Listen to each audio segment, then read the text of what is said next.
કોઈ સામો આવે જ નહીં. એટલે સ્વામી એ બધાને રોટલા મળતા નહીં, મારા નામે મળતા. કમાણી બધી મારા નામની.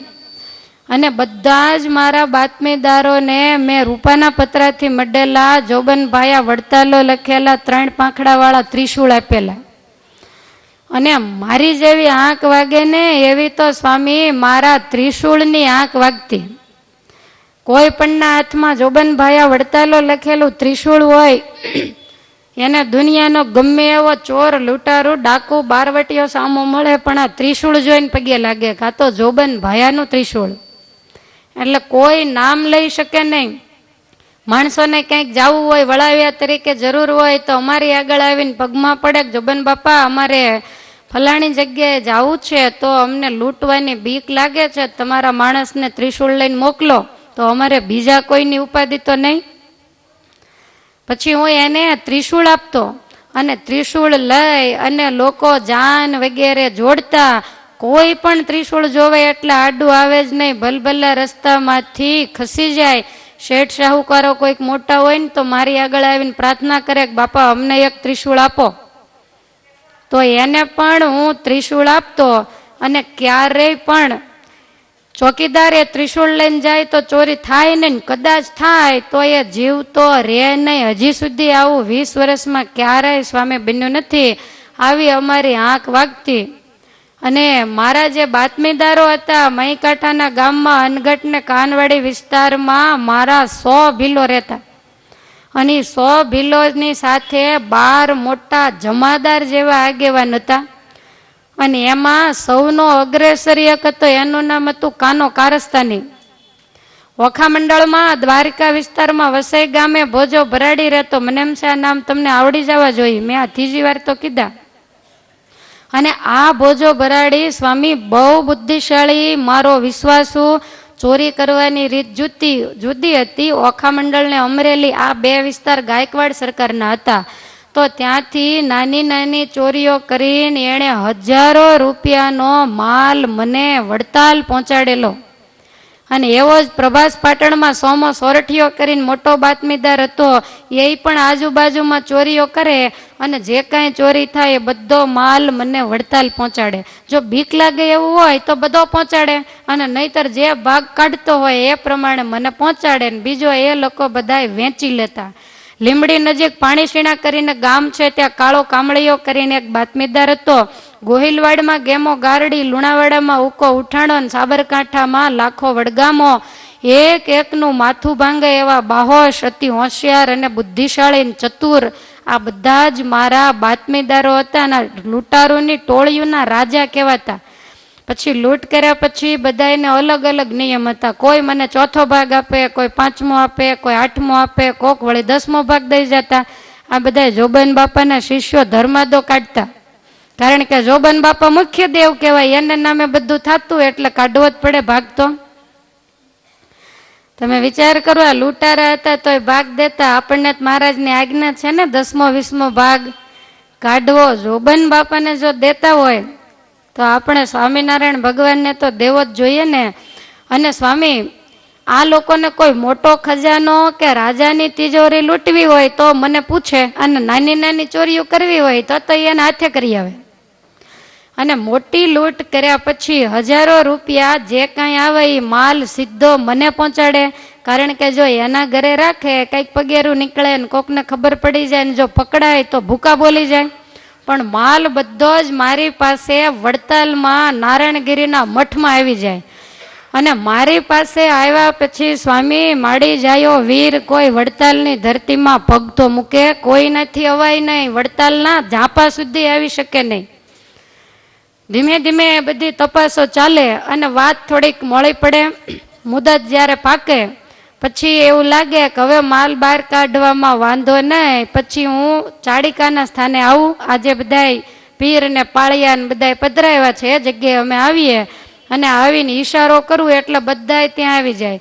પછી માલ ઊંટ માથે ભરાવી અને વડતાલથી હું અહીંયા ચાડિકાના સ્થાને લાવું. આ બધું કામ રાતે થાય.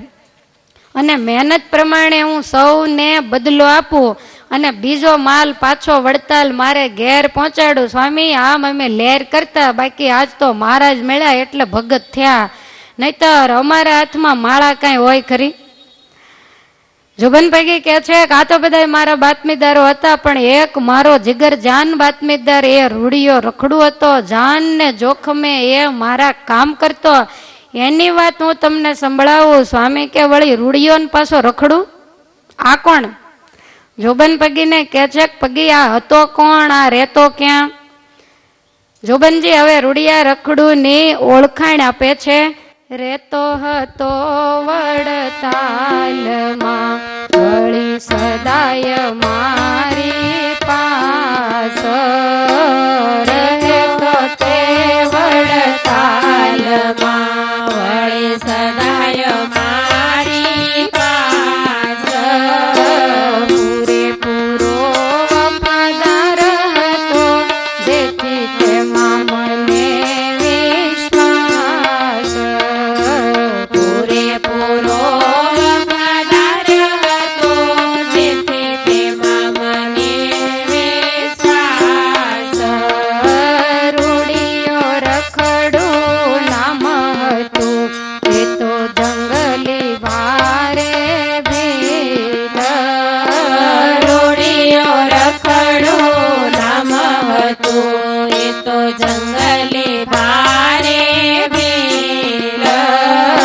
નામ એવા એમાં ગુણ જાણો કાળું ભમર એનો ડીલ, નામ એવા એમાં ગુણ જાણો કાળું ભમર એનો ડીલ, હતી વાચાવળી હને તેહ કારણે મનુષ્ય કહેવાય, હતી વાચાવળી હને તેહ કારણે મનુષ્ય કહેવાય, બાકી જનાવરને તેમાં સ્વામી ફેર ન જાણો જરાય, બાકી જનાવરને તેમાં સ્વામી ફેર ન જાણો જરાય,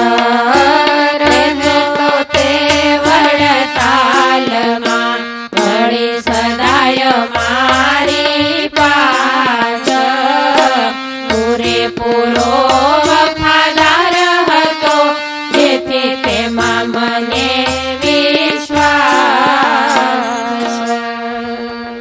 જોબનજી કે છે કે સ્વામી આ રૂડિયો વડતાલમાં મારી સાથે રહેતો, આજુબાજુના જંગલોમાં કાયમને માટે રહે, વળી મારો પૂરેપૂરો વફાદાર હતો, જેમ મારી જીભ વળે એમ રૂડિયાનું શરીર વળે, વળી જંગલી ભીલ હતો. આમ તો એવું કહેવાય છે કે એની અટક રાઠોડ હતી, એટલે કોઈ જોબન પગીના જેવો કદાચ કંઈક ક્ષત્રિય હોવો જોઈએ, પણ હવે નાનપણથી ઘર બાર છોડીને એકલો જંગલની અંદર એમને એમ રખડ્યા કરતો, અને એટલે જોબનજીએ જ એનું નામ રખડું પાડેલું. જેવા નામ એવા જ સ્વામી એમાં ગુણ, કપડા સફેદ પહેરે અને કાળું ભમ્મર જેવું એનું શરીર, એ ખાલી બોલતો ને એટલે લોકો એને માણસ કહેતા, બાકી સ્વામી જનાવરમાં ને એમાં જરાય ફેર નહીં. પોતે એકલો હતો, લગ્ન કર્યા નહોતા, અને હનુમાનજીનો ઉપાસક હતો. મોટું પહાડી શરીર, કેળે કછોટો વાળે, ઉગાડે માથે ને ઉગાડે પગે ને ઉગાડે શરીરે, ખંભે તીરકામઠું નાખીને ત્રણેય ઋતુમાં રાત દિવસ જંગલમાં રખડ્યા કરે, એટલે એનું નામ રૂડિયો રખડું રાખેલું. ગામની અંદર જ્યારે આવે ત્યારે કછોટો વાળેલો હોય, એના ઉપર ટૂંકી પોતડી પહેરે, એક ટૂંકી બંડી પહેરે ને માથે દોરડા જેવી પાગ બાંધે, અને ક્યારેક ક્યારેક મારા ઘરે જમવા માટે જંગલમાં કાંઈ ન મળ્યું હોય તો મારે ઘેર ભોજન કરવા માટે આવતો. આવે ત્યારે કપડાં પહેરીને આવે, પછી પાછો બહાર જાય ત્યારે બંડી અને માથેની પાઘડી હોય ને એ કાઢીને ક્યાંય પણ ઝાડવાના પોલકાણમાં હંતાડી દે. એ જંગલમાં બધું પહેરે નહીં. અને સ્વામી ચરોતરનું એક એક ઝાડવું, નદી, નાળા, ઊંડા કોતર, ગુપ્ત ભોંયરા અને એક એક પથ્થરનો એ જબ્બર ભમ્યો હતો. કઈ જગ્યાએ કેટલી ધારવાળો પથ્થર પડ્યો છે એ રૂડિયાને ખબર હોય. અને અંધારામાં દોડ્યો જાય પણ કોઈ દી પથ્થર ઉપર પગ આવે નહીં, આવો એ બુદ્ધિશાળી હતો. વળી પગલા પારખવામાં તો બહુ ચાલાક, પગેરું કાઢે એને કોઈ દુનિયામાં પહોંચે નહીં, અને એનું કાઢેલું પગેરું સ્વામી કોઈ દિવસ ફગે નહીં. મારા 52 બાતમીદાર હતા, એ બધાને જે કંઈ હકીકત મને કહેવી હોય, કાંઈ નવા સમાચાર વગેરે જો મોકલવાના હોય તો એ વડતાલ સુધી આવીને રૂડિયા રખડુને કહી દે કે જોબન બાપાને આટલા સમાચાર આપજો, પછી એ લોકો ત્યાં જતા રહે. એટલે રૂડિયો આવીને બધા જ સમાચાર મને આપી જાય. મારે જે કાંઈ બીજાને સમાચાર દેવા હોય તો હું રૂડિયાને બોલાવું, એટલે એ જઈને બધાને સમાચાર આપી આવે. સ્વામી એ વખતે કાંઈ તાર ટેલિફોન કે એવી થોડી વ્યવસ્થા હતી, પણ એટલો બધો એ દોડે. વાહન જતા હોય ને એમ સડસડાટી કરતો ખભે બાણ ભાતો નાખીને દોડે, અને જ્યાં જવાનું હોય ત્યાં બધે જઈ અને સમાચાર આપી આવે.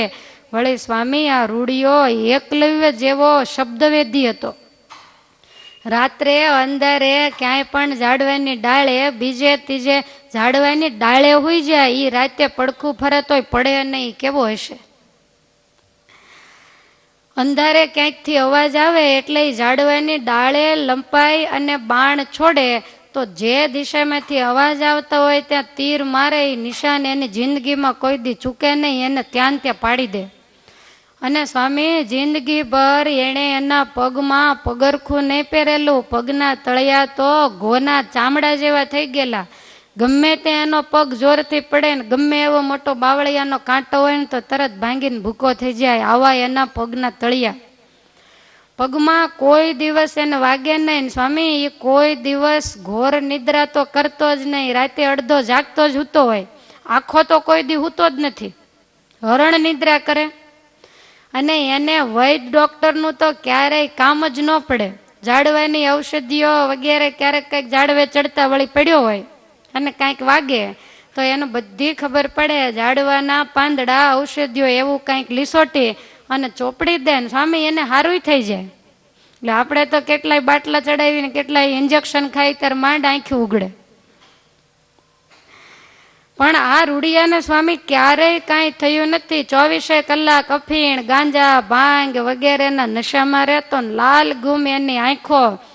અને સ્વામી રૂડિયો એની જિંદગીમાં કોઈ દી નાયો નથી, ખાલી નામ જ રૂડિયો. શિયાળો હોય, ઉનાળો હોય, ચોમાસું હોય, જોબન પગી તો હારે રહેતા એટલે ખબર હોય ને, હેઠે પોતડી પહેરી હોય, ઉપર વાહન બધું ખુલ્લું હોય. સ્વામી એ ગમે ત્યાં એમને પડ્યો રહે તો આખો દિવસ વરસાદ વગેરે આવે. પછી ચોમાસું હોય એટલે તો એમને ઝીણો ઝીણો વરસાદ ચાલુ હોય.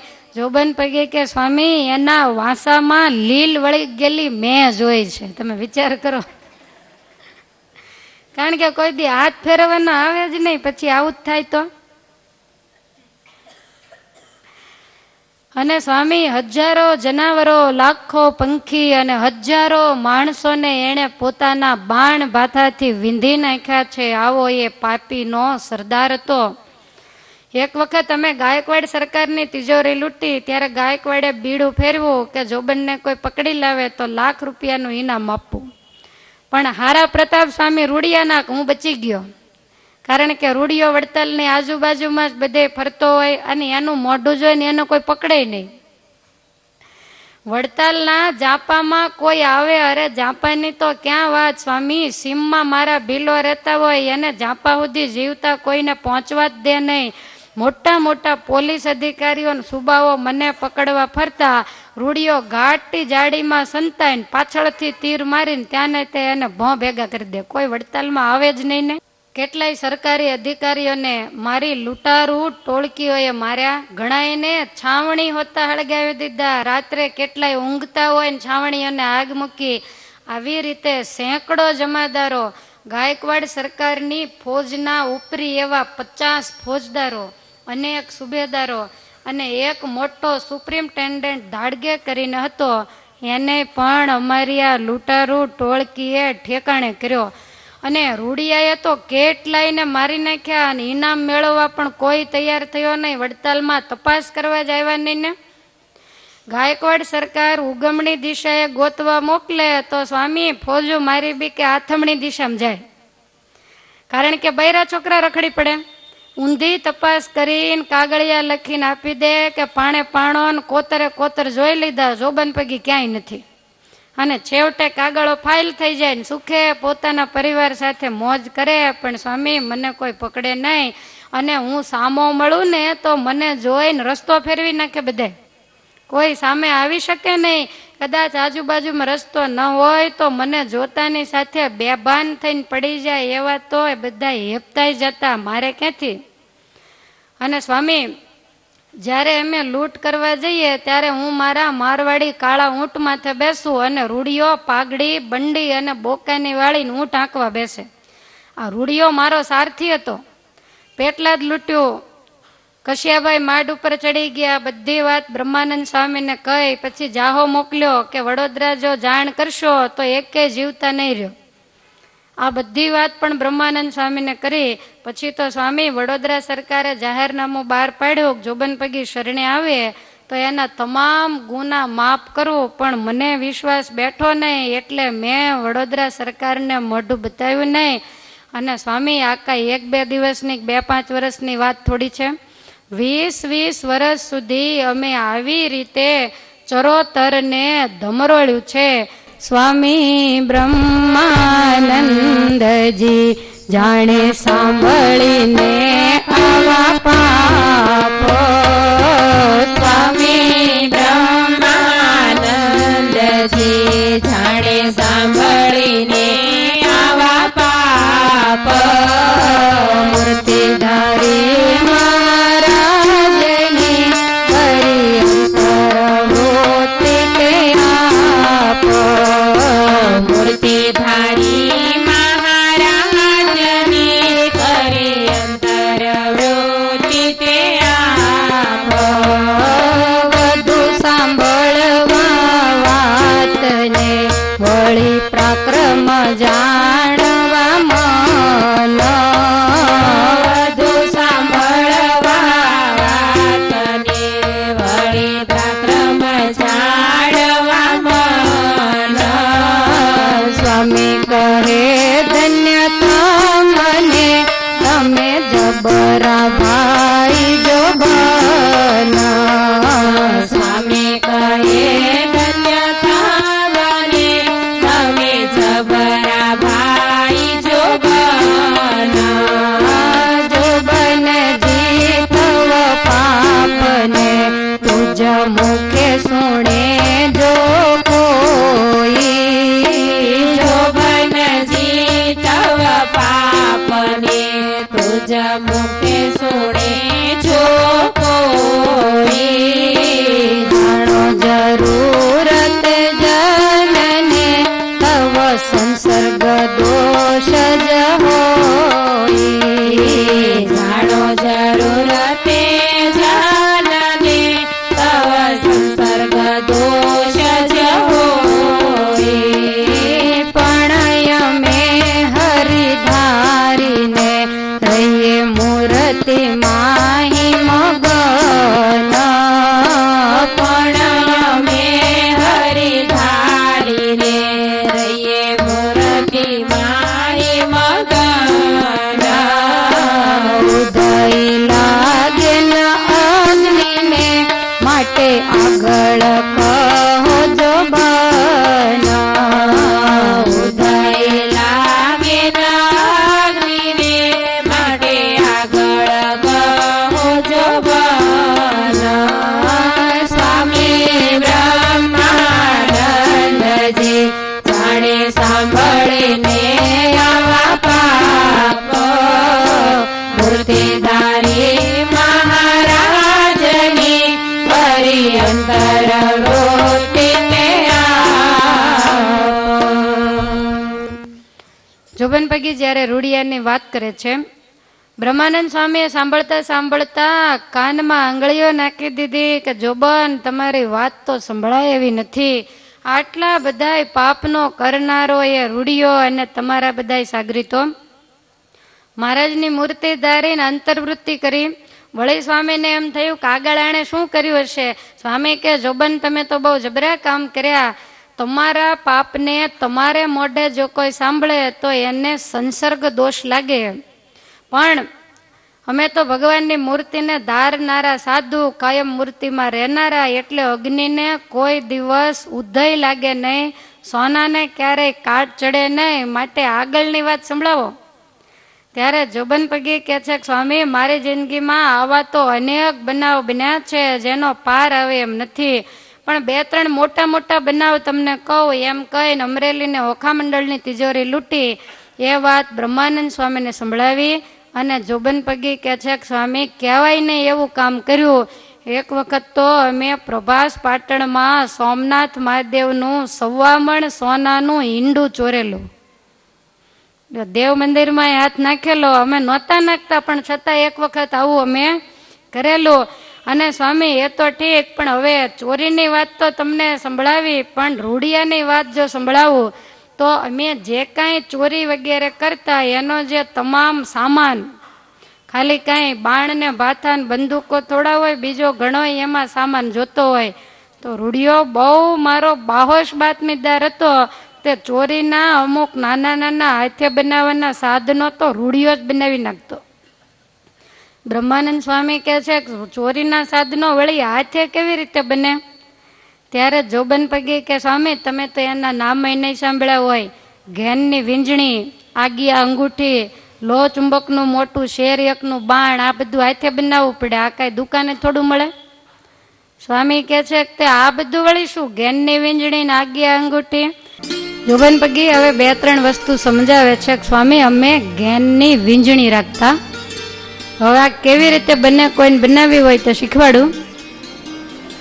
ખસખસના બી લેવાના, એની અંદર થોડોક ગાંજો, એ બંને ભેગું કરી અને ભાંગના રસમાં એ બંનેને પલાળવાના. પછી બીજે દિવસે એને બહાર કાઢી અને ભેંસનું ફીણવાળું જે દૂધ હોય એ દૂધના ફીણમાં એને પલાળી રાખવાના. પછી એને બરોબર ઘૂંટી અને એનો જે ઘાટો લેપ થાય તો એ સુગંધી વાળાની સાથે, અને તમને વાળામાં ખબર પડે, સુગંધી વાળો જોયો છે? હા, આપણે જ્યારે યજ્ઞ હવન કરીએ ને ત્યારે એમાં સુગંધી વાળો હવન ઔષધિમાં આવતો હોય. તો એ જે સુગંધી વાળો, એ વાળાની વીંજણી બનાવે. સુગરીના માળા જેવો પતલો પતલો હોય એવો કંઈક હશે. અને પછી આ જે બધો લેપ કર્યો હોય ને એ સુગંધી વાળાની સાથે બરોબર એને ચોપડી દેવાનો, એનો લેપ કરી દેવાનો. પછી એને સુકાવા દેવાનું. અને સુકાઈ ગયા પછી એને એક ડાબલીમાં કે એમ ભરી અને જોબન પગી કે સ્વામી, અમે સાથે રાખીએ. પછી જ્યારે ક્યાંય ચોરી કરવા જઈએ, લગભગ તો મારી જ નાખીએ, પણ આ તો કદાચ કોકને ન મારવા હોય અને જો જીવતા રહેવા દેવાના હોય તો આ જે સુગંધી વાળો છે ને એના ઉપર અમે જરીક પાણી છાંટીએ. અને પાણી છાંટીને જે માણસ સૂતો હોય એના નાક આગળ લઈને આમ 1-2 વખત આમ કરીને જરાક હવા નાખીએ ને, એટલે એ માણસ 2 થી 3 કલાક સુધી જાગે નહીં, એવી ઘાટી એને ઊંઘ આવી જાય. આને ઘેનની વીંજણી કહેવાય. આની બુદ્ધિ તો જુઓ તમે. પછી સ્વામી, અમે એક આગિયા અંગૂઠી રાખતા. સ્વામી કે એ વળી કેવી? તો કે જંગલની અંદર આગિયા જીવડા ઉડે, એની પાંખ બહુ ચમકતી હોય, તો એ જીવડાને પકડી એની પાંખો લઈ અને એને ગંધરકમાં પલાળી રાખીએ. અને એને બરોબર એ પાંખોને અંદર પલાળીને પછી ચકમકનો જે પાણો હોય ને એનાથી એને ખરલ કરવાનું લીસોટે.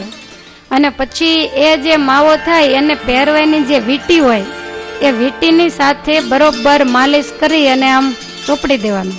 પછી એને સુકાવા દેવાનો. એ જ્યારે બિલકુલ સુકાઈ જાય પછી એને એક કપડામાં અમે વીંટી રાખીએ, બાંધી રાખીએ.